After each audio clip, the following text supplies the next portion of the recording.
Soyons dociles et souples entre les mains de Dieu. Vous savez ce qu'il faut faire pour cela? Se tenir en paix et en tout repos. Ne s'inquiétez jamais et ne se troublez de rien. Oubliez le passé, vivre comme s'il n'existait pas d'avenir. Vivre pour Jésus dans le moment qu'on vit. Ou plutôt vivre comme si l'on n'avait pas de vie en soi, mais laisser Jésus vivre à son aise. Marchez ainsi en toutes circonstances et toute rencontre sans crainte et sans souci, comme cela convient aux enfants de Jésus.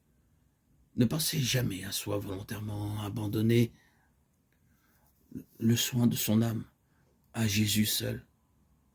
C'est lui qui l'a prise par force. Elle lui appartient. C'est donc à lui d'en avoir soin, puisqu'elle est sa propriété. Ne craignez pas tant le jugement d'un si doux maître. Généralement, bannissez toute crainte et remplacez ce sentiment par l'amour. En tout cela,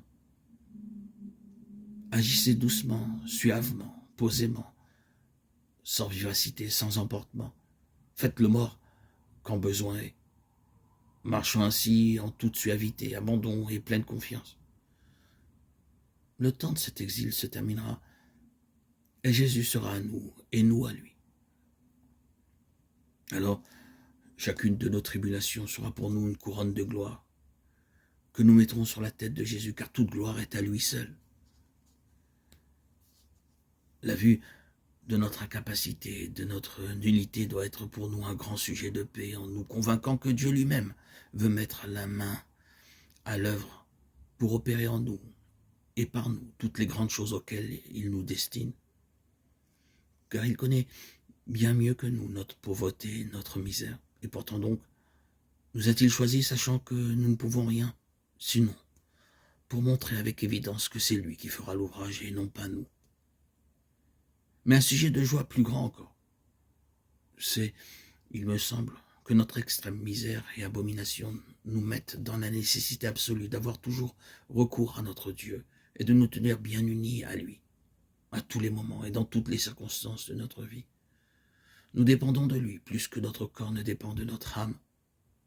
Eh bien, est-ce donc fâcheux pour le corps d'être dans une continuelle dépendance de notre âme et d'en recevoir toute sa vie et ses mouvements? Au contraire, cela lui est très glorieux et très agréable, parce qu'il devient par là participant d'une vie beaucoup plus noble et plus relevée que celle qu'il aurait par lui-même. Il en est de même par rapport à notre dépendance de Dieu, mais d'une façon bien supérieure. Plus nous sommes dans sa dépendance, plus notre âme acquiert de grandeur, de beauté et de gloire, de telle sorte que nous pouvons hardiment nous glorifier de nos infirmités.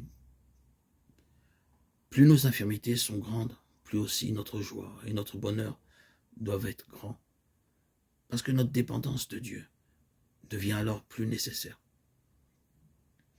Ainsi donc, ne nous inquiétons plus si nous nous sentons faibles. Au contraire, réjouissons-nous, car Dieu sera notre force.